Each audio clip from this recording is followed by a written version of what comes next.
Hey guys, this is Rochelle and Ryan. We're going to veer off from our usual entertaining videos to talk about serious subject matter. It's one that's near and dear to my heart, and I know to Ryan as well, and that's mental health. How it affects Ryan and how it affects our marriage and Ryan's day-to-day struggles. It's an ongoing illness. There's no cure for mental health. There's no stopping point. We just take it day by day. Ryan and I are going to talk about it and maybe answer some questions that some people might have. Ryan suffers from PTSD, agoraphobia, and a conversion disorder. We're going to discuss how it affects him and how it affects our marriage and how it affects our day-to-day life. So, first question is, what does mental health mean to you?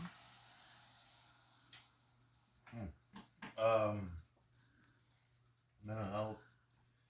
Uh, it's a synergy with you and your body. With your brain and your body. And to me, it means that they're in sync, but in a good way. Because in a bad way, if you're depressed, you're gonna cringe up and curl up and be inside yourself. But if you're happy, you can be, or at least trying to be. Your body language will completely change, mimicking what your mind is. So, mental health to me is the upside of that. Is your body being physically into it and your mind. You saying your emotions is heavily tied into how you would feel throughout the day. Yes, yes.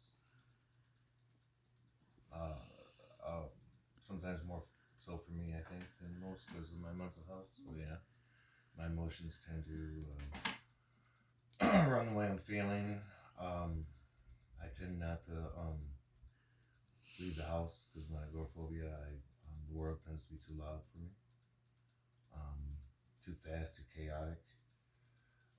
So a lot of my YouTube videos that I shoot are inside my house or just outside my door because I don't like to leave the house. So, yeah. You've Do you remember when you got diagnosed with mental health? Yeah, I was. It was 4 or 5 years ago. I'm not sure, hon. How many years ago was it? It's around that time when we started seeing Um, Dr. Tommy. I was having seizures, uh, and the doctor sent me to Cleveland Clinic Yeah. for what are they called? The seizures you have when you have to take pills. Anyways, For they sent him there for to see if he had epilepsy. yeah. So it was an epilepsy center, and they kept me for 5 days and hooked me up to a bunch of things and interviewed me and stuff. And they realized that I was having pseudo seizures from childhood trauma, um, and we kind of took it from there. And you say the seizures as well is tied into your emotions. Yeah. Oh yeah. Oh yeah. The depression runs it. Anxiety. I have a lot of days. That's why sometimes on camera I can be a little jittery.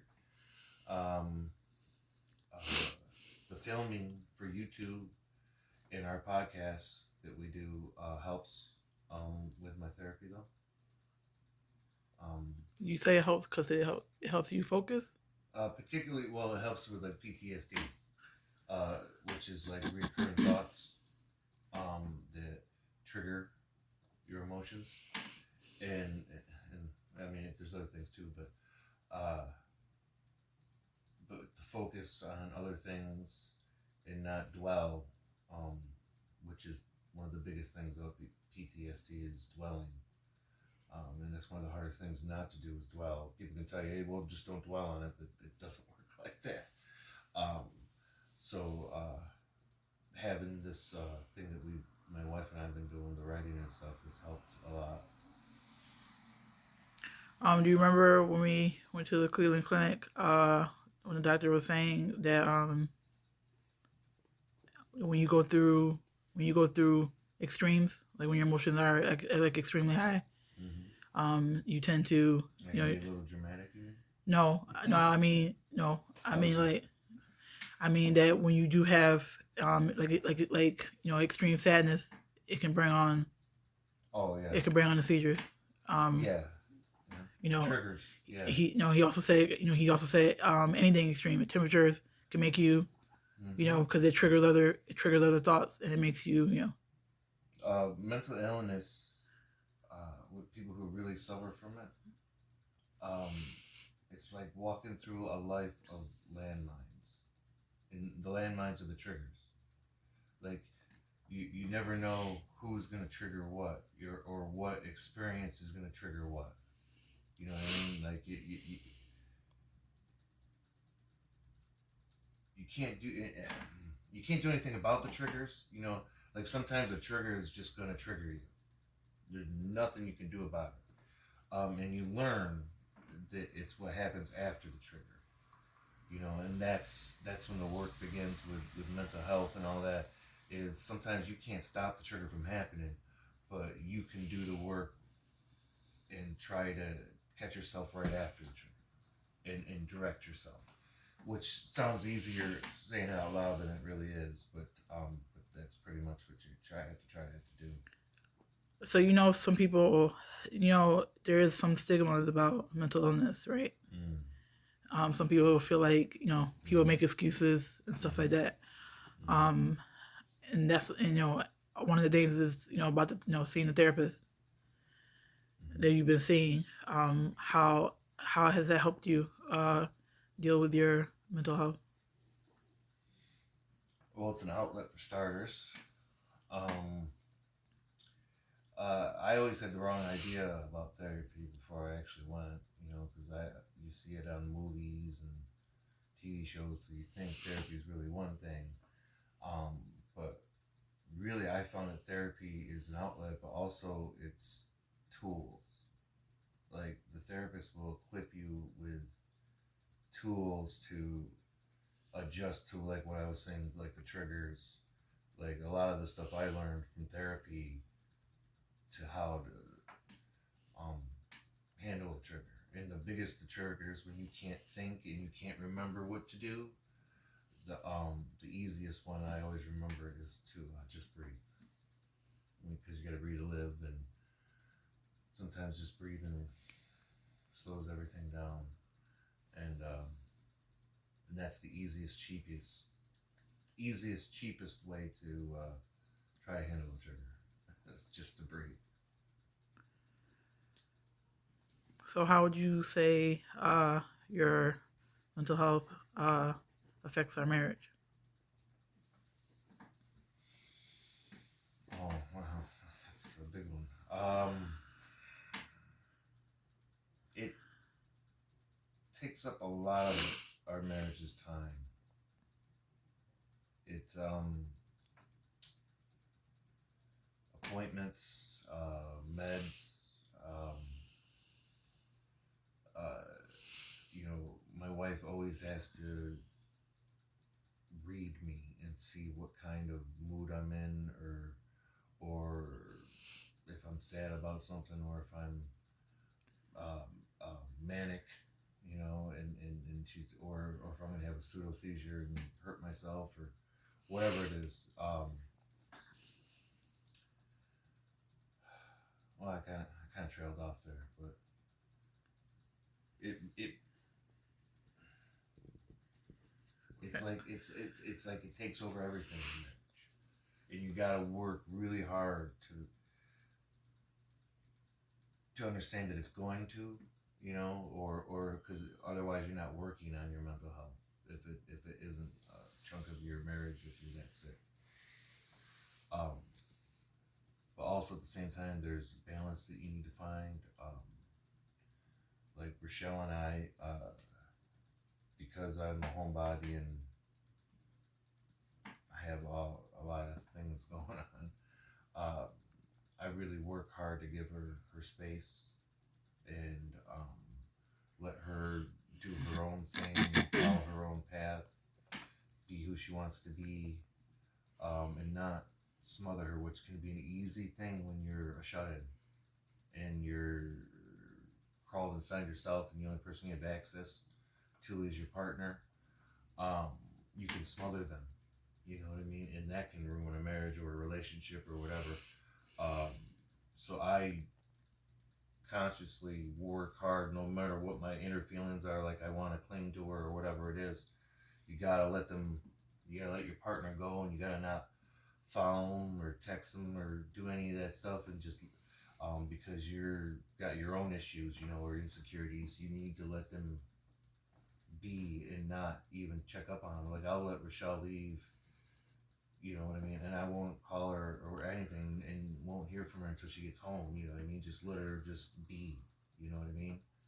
Don't hound them when they're gone. You know, just let them be, and have their own time. But I do check on you. And say, yeah. I just check up on you. You know what I mean. You know what I meant. Yeah, yeah. But I always I think that's important, is finding and asking her. You know what I mean? Like, is this getting to be too much? What we have to do here? You know. Yeah, and Rochelle was always good about it too, because what did you say to me? You said that that as long as I work at my mental health, like whatever happens, or something, like, you know what I mean? Yeah. Like, because I can't always focus on things, and I can't always follow through on certain things or whatever. I might flake out or forget something. But you know, she kind of she doesn't always hold it against me. You know what I mean? And she, you know.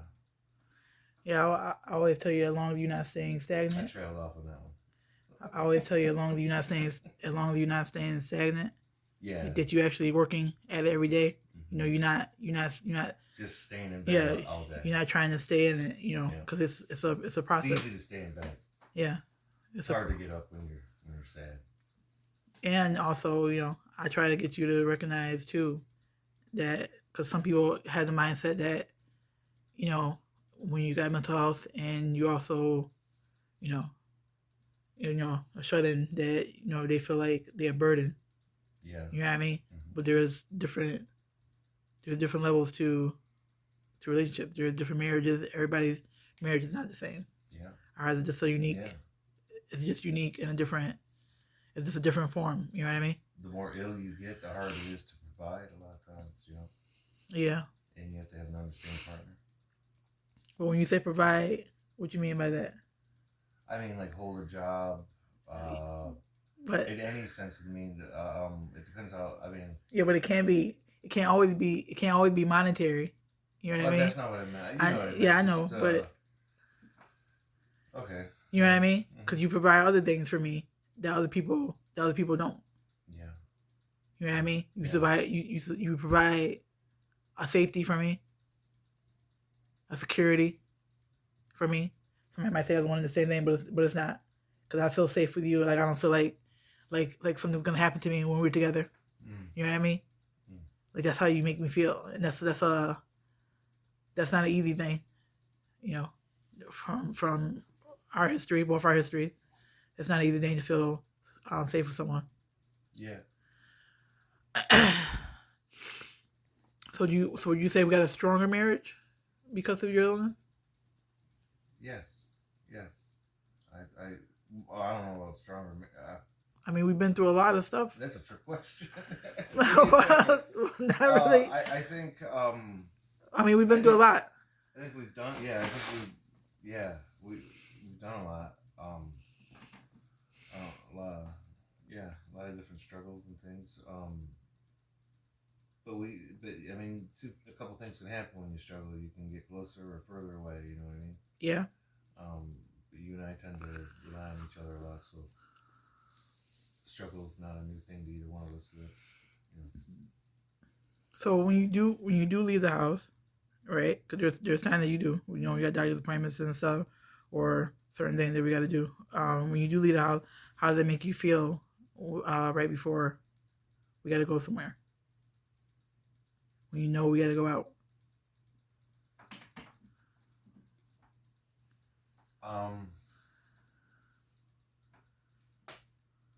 Anxious. I don't want to leave ever. It's very hard to leave. And if we leave, it's usually I have to. It's usually a doctor's appointment or something. Mm-hmm. Like I miss all family functions. You know, I never make it to any of them. You know what I mean? Just thinking about it makes me, anxious. Um, it's difficult. It's hard to go to a doctor's office, store. Um, I get anxious when I drive. I mean, it's a thing. Do you feel like people treat you differently? Yes. In what sense? Well, when you deal with mental illness, a lot of people don't know how to react to you. I've had people just, tell me to tough it out and be better. Like just stop being ill and just start acting right. Like it was just like this decision I could just make, and I wasn't going through something. I've had people who look at me like I was dangerous just because you say mental illness. They automatically think violence or something, which isn't the case. Like as well as I do. I don't like to hurt animals. I don't like to hurt anything. I don't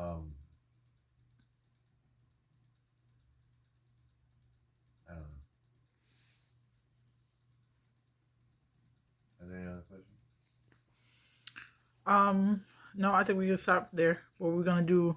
So just so you guys know, we're gonna do a few more segments about this because this is a lot of stuff to try to pack into one video. So we're gonna do a few more segments about mental health. Just because you're ill doesn't mean you can't be in love. Yeah. I would. The whole point of this whole thing. I definitely would say that you love like nobody else. That's the truth. All right, so we're gonna stop here, but we'll be back. Subscribe and like Epic Romantic Encounters, and go to our podcast. Yes. We write as a team. Yes. Original love stories. Everything love it at Epic Romantic Encounters. Yes. I mean, our truthfully, our love is the basis for pretty much all of our stories. Mm-hmm. Our marriage, how we got together. It's a lot of stuff, but yeah, we got a lot more coming. So stay tuned.